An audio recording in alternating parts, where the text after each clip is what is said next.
guys, welcome in, grab a drink, sit down, come and listen to some tales from Azeroth tonight, or today, this week, whatever you want to go by.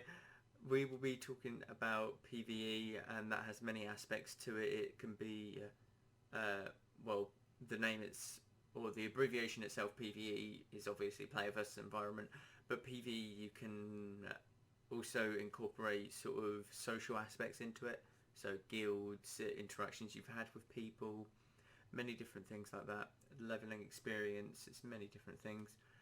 But I just want to go over a couple sort of stories that I have of all of these sort of experiences and these topics that I myself have encountered and what you guys probably have encountered yourselves as well. But I mean, let's start with the first one, leveling. So, it's the first thing that you do in the game. It's the first thing that you're taught. You got a dude with an exclamation mark directly in front of you, and he gives you your first ever quest. Now, this is kill boars, kill night sabers, kill whatever. It's a kill quest, I believe. It doesn't differ for anything. Taurens are kill the plane striders, yeah. No, it is a kill quest, because gnomes and dwarves get the wolves, humans get the wolves as well. So your first quest, you're immediately thrown in, and you're already becoming some sort of psychopath, killing just random stuff, you know, just as you do. But that first quest, you don't necessarily notice it straight away, because everything's new to the game. You're still like getting used to it. You're still looking around, understanding what's what is where, etc. And you feel a bit lost and maybe a bit overwhelmed at times. But once you start getting into the leveling, obviously there's always the classic quests. You've got the kill certain number, the collect something, the kill something and collect from their bodies, and then you have a few other random sort of genres. You have the escort. Escort is something. You have also there's another niche one that I always forget. It's always just like go and talk to someone, like just delivery quests, if that makes sense. You just go and talk to someone on the opposite, like literally the opposite continent and the opposite zones. It's ridiculous. But some of these are obviously more memorable than others. So with escort quests, the first one that springs to mind is the chicken in Tanaris, however you want to pronounce it. I pronounce it Tanaris. Well, I did pronounce it Tanaris, but now I'm sort of leaning into pronouncing it as Tanaris just because it sounds a bit more professional, I guess. In a sense, it sounds a bit more clean than Tanaris. It just sounds like I'm still learning my ABCs. But yeah, I'm getting off track a bit. It's a very memorable quest, that like Chicken Tanaris quest. He's always by the bugs in the bottom right, just underneath the Caverns of Time. If you can picture this, then perfect. But Tanaris is the bottom right sort of segment, the continent, not continent, that is not the right word, segment. Tanaris is the bottom right segment of Kalimdor, and Kalimdor is the left continent as you're looking at the entire WoW map. This is obviously in classic terms, because in retail you've got a lot more stuff happening on the map. You've got Northrend up top, Pandaria like south. You got a few things in the middle. Broken Isles, Koltira, Zandalar. But in classic, it's just left continent, bottom right segment. That's it. But you have this chicken in the mountains, and I always remember doing this first. Like the first time ever doing this, it's fun. It's fun at first because it's just a completely different quest. You don't know what you've gotten yourself into. You don't know what's going to happen. You're just escorting this little robot chicken just across the desert. That's it. Nothing too bad about it. Nothing too cynical. You're not going out killing and slaughtering everything. You're not going to pick up and like rob their like bodies or whatever. It's just a simple, you're walking with a mechanical chicken. Now this is fine, usually. But on PvP servers, it's something completely different. So when Classic came out, I obviously did this quest. And you start to notice that you run into a couple horde. And these horde will look at you. They will decide whether or not they want to, ruin your day and make that day a little bit more miserable for you. If they decide that they want to make your life like a living hell, they will like keep following you and then kill you right at the end of the escort quest. At that point, you just don't care. You have given up on the game completely. You just want to get off, go scream at a pillow. The escort quests are horrible. Basically is what I'm trying to say. That's the short of it. Escort quests are horrible. But I saw this is actually today, I saw a troll. I saw a troll, level 51 troll hunter doing another escort quest in Tanaris. Now this escort quest is from the very bottom, the very south of Tanaris, and you have to escort what's it called? A turtle. A turtle called Tuga to the very top right of Tanaris. Now I came across this troll. I looked at him and I thought, do I really want to ruin this man's day? Now, normally I would say yes, I'm not going to lie to you. Because I want to mess around with people as much as the next person. But I understand how painful them quests can be. That's why I didn't, to be honest. So, just leave the people who are doing escort quests. Kill them after. Just don't make their life a living hell, honestly.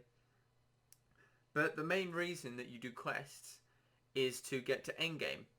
And endgame content usually consists of dungeons, raids, like guilds, like that sort of system. So, obviously I'm in a guild myself, raiding guild, in Classic. I'm not going to give away the name, because some people might just want to, be our own little guild, that's it. But I'm not going to give away the name, because I might get hate, because I've made a few enemies throughout my time in Classic, not going to lie. But I'm in a raiding guild myself, and you obviously have the different types of characters. There's 40 people in a raid, and you're going to have different types of characters clashing with other types of characters. Now, you obviously have the tanks. Our tanks in our guild are the shot callers, so within a raid, you are the only one, or the tanks are the only one that speak, really. It changes throughout every guild. So people will have a designated like raid leader. We actually do ourselves. We have a raid leader, but the tanks are also very much part of everything and leading the raid. Because without the tanks sort of communicating, then you're not going to get far, trust me. You really aren't going to get far. But raiding is great, because you have 40 people at the end all fighting for loot. So we do a system where we clear Blackwing Lair, and we basically distribute the loot all at the same time. So we kill Nefarian, last boss of Blackwing Lair. We head to Stormwind, put the portal up to Stormwind, and we head to the park. And we just sit around the little moonwell at the park, and we dish out loot.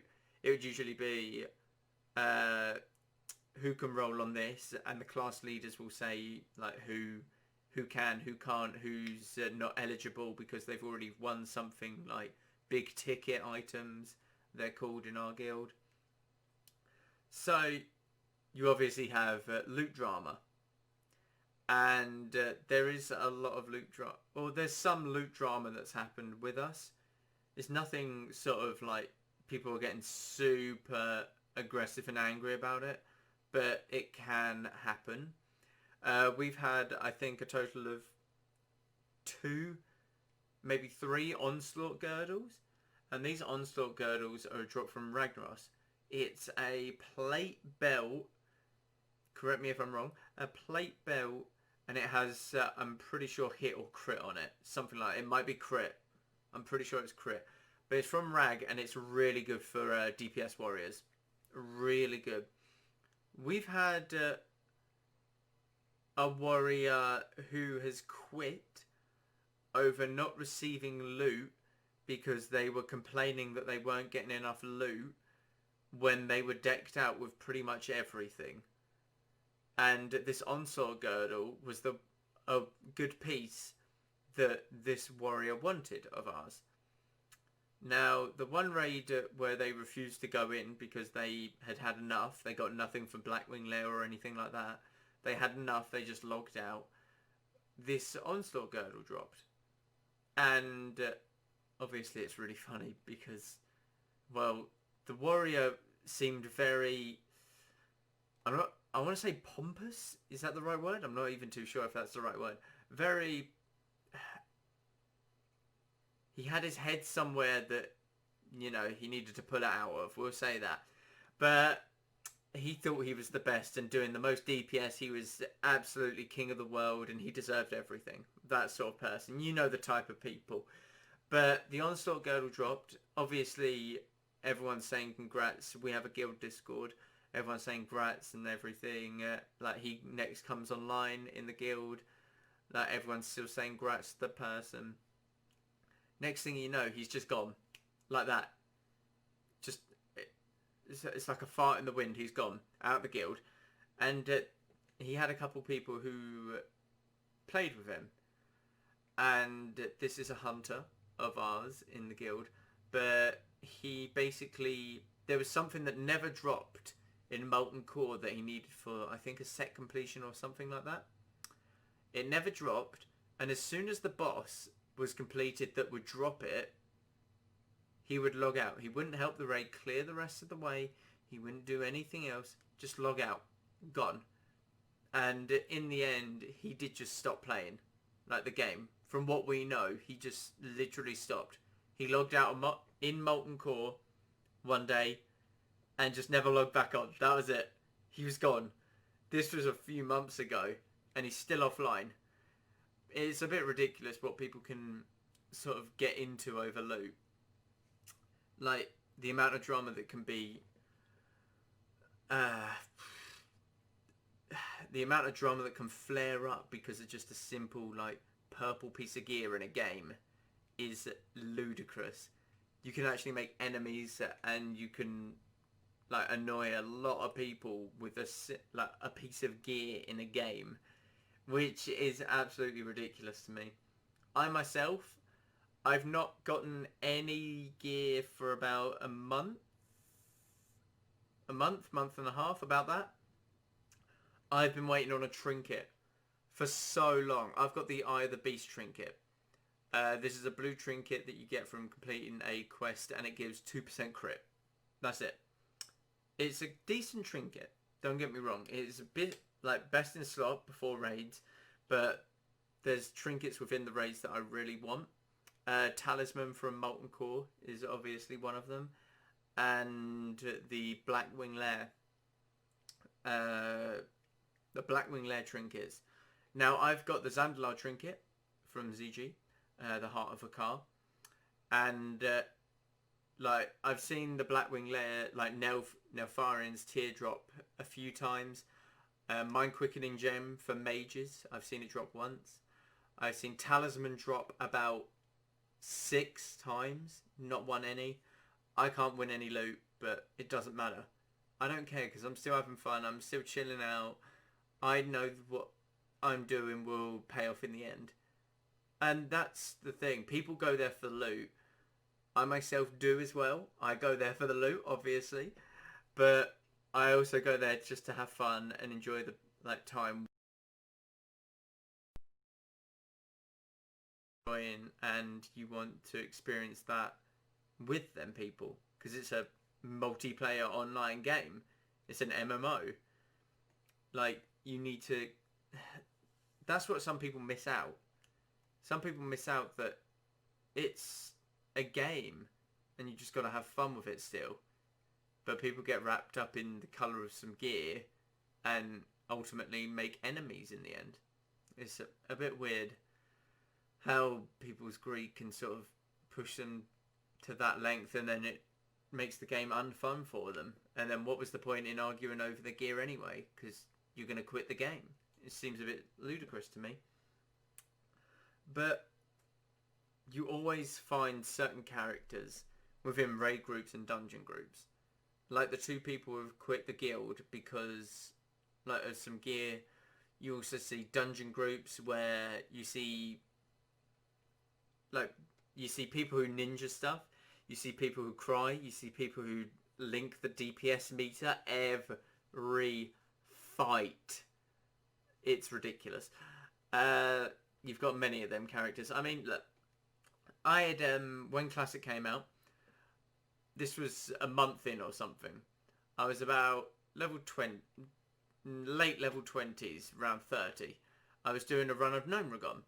Gnomeregan being the like little gnome place in Dunmoreau, top left of Dunmoreau, where Ironforge is. But we had a hunter in the group. Now this hunter needed something. It was from the water boss. I can't remember his name. The one that drops the hydrocane. You know, that allows you to breathe underwater. That stuff. He needed something. Now I'm pretty sure it was a fist weapon for some reason. But he needed it. Never wore it. So I called him out on it. And it's like, why did you need it? And he's like, I need it. Okay. I understand that you did need it, but why did you need it? And he puts, I don't know, I just need it to switch between.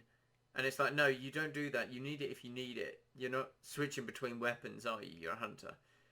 So his reply to me was, okay, I'll use it. So he puts on this fist weapon and he just proceeds to start punching shit. Now, he just keeps punching the mobs. And I'm like, well, you're not doing any damage. And he was like, yeah, but I'm using the weapon. I'm leveling up my melee skill. So at this point, I've just had enough and I can't be arsed because I think it's late at night or something. But I basically go, okay, you're useless then. So I kick him out of the group. So I kick him out, and what he does is you see him make a bolt straight for the boss. The boss is the one that drops the one-handed sword, the Electroprod 9000. It's tough to explain. It's the one in the little mechanical spider. But he makes a beeline for this boss. Aggro's the boss. And dies himself. Now what he was hoping, I think, was that the boss would aggro to us and we would all die. But you see him run up this little ramp, attack the boss, get slapped about by this boss for a couple of seconds, and then just drop dead. And nothing else happens. Now, I don't know why he was trying to kill us as well. But it just seems very stupid that you give your life for that. Why wouldn't you just Hearthstone, walk out? It just seemed very weird in a sense. But it's just like some people just don't understand in terms of the game. Like, it's just not fun for others if you're going to be like that, if that makes sense. Like in the group, it's like, yeah, I might need it, might not. I'm still going to need it just in case. But it's like some people in the early stages of Classic at least could still do with the gold or like the silver that it would produce for them. Because not everyone was rich at the time. Everyone's figured out like how to do like boosting and everything to make loads of gold. Like, it's ridiculous now, but some people on the early stages need that.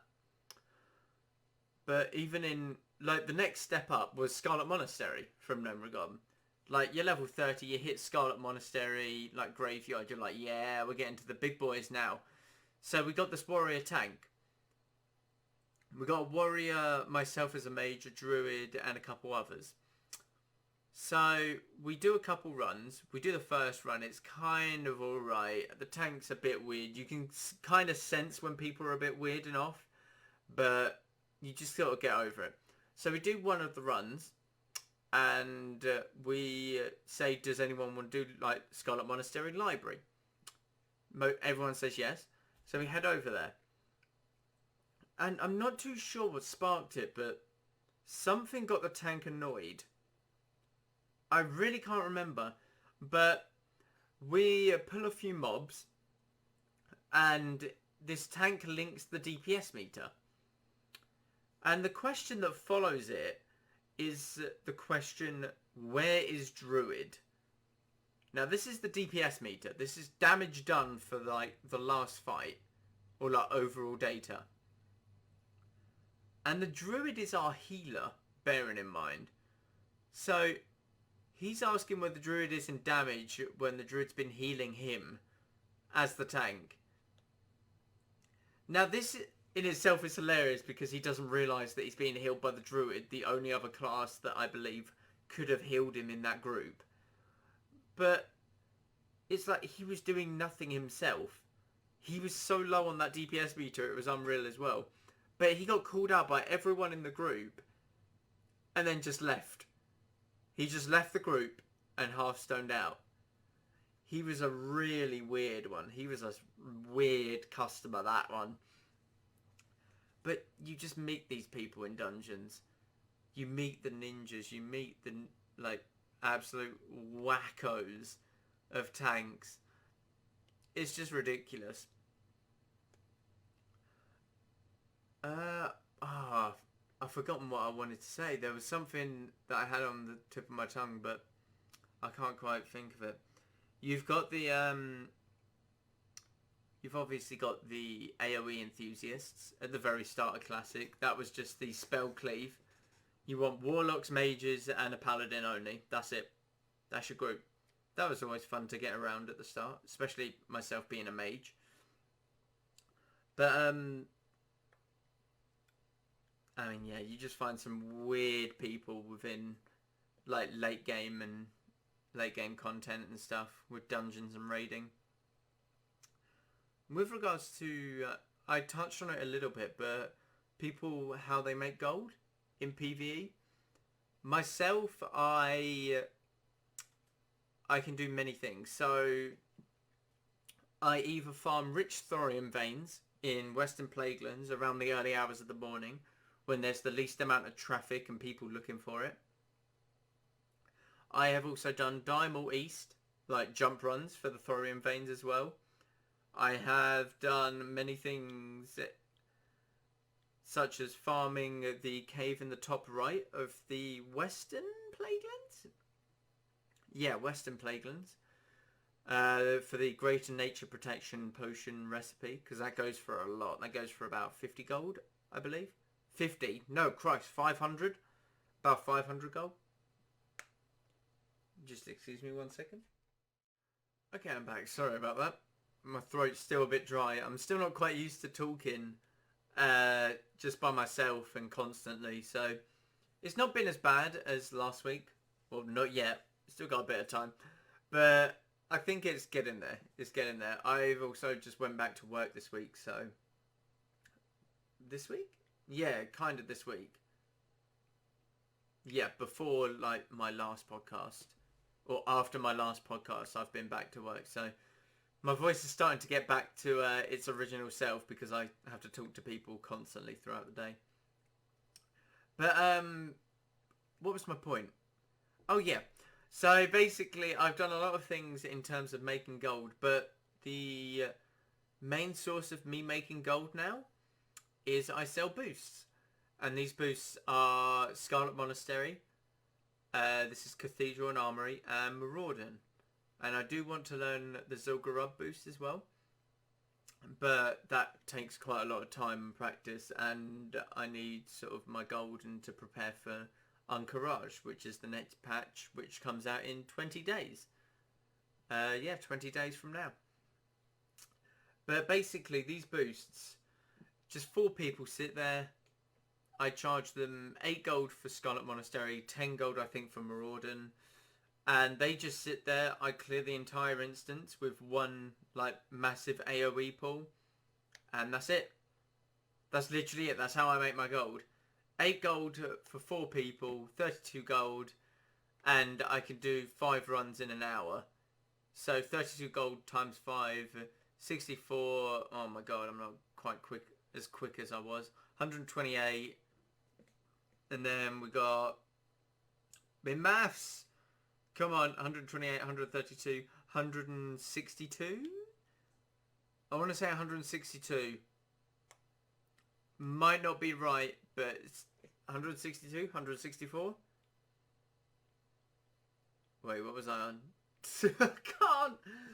64. No, I gotta work this out now. 64.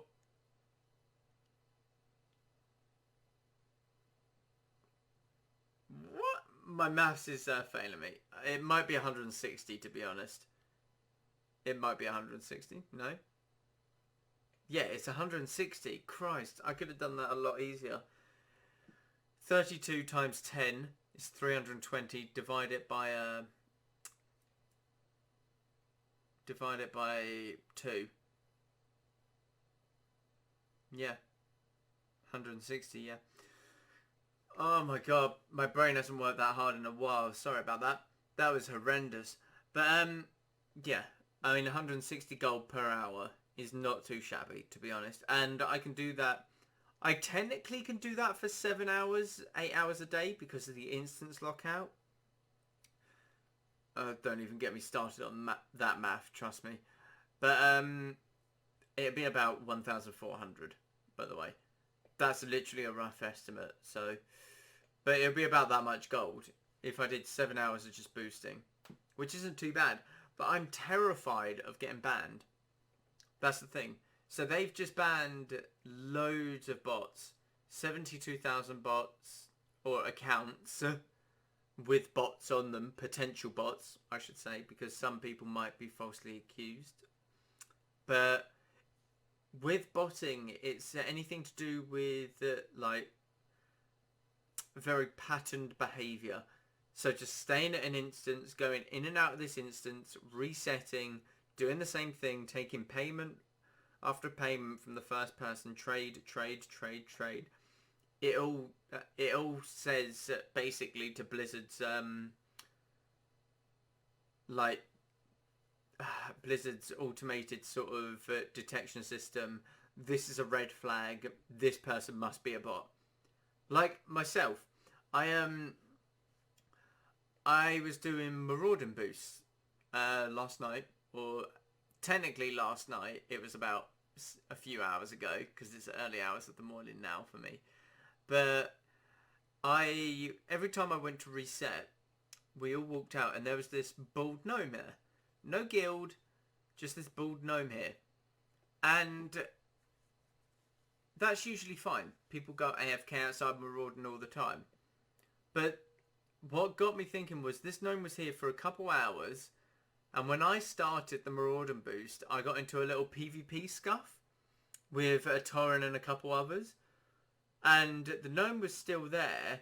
He was moving, but he wasn't attacking. And he just stood next to this Frost Nova Torrent warrior and just got slapped about by him.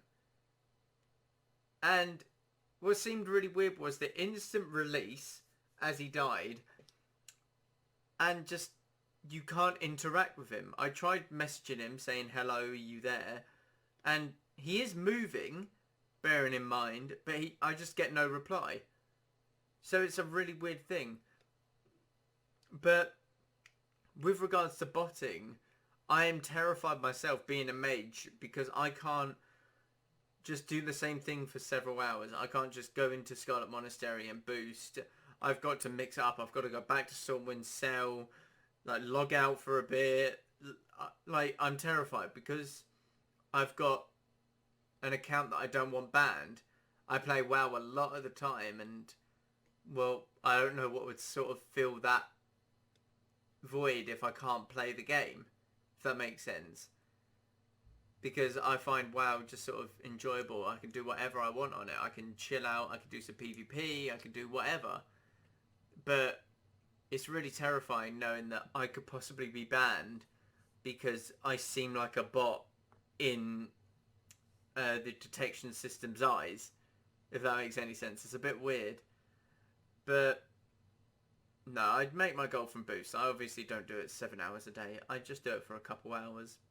It's nothing too major. A couple hours. I just need enough for over the week to sort of basically give me enough gold to respec for raids and PvP, stuff like that. That's all really. But that's all I've got time for today. There is obviously a lot more sort of aspects to PvE that I can cover in possibly a later episode. Like I can touch on guilds a bit more, people that I've actually met. Like I can go into a lot of depth with like new people that I've met, new to the game. There's loads of different things that I can branch off into. So we'll definitely be doing that in the near future. But thank you again so much for listening all. I hope you enjoyed. And I will see you next week for another episode. Laters all. Peace.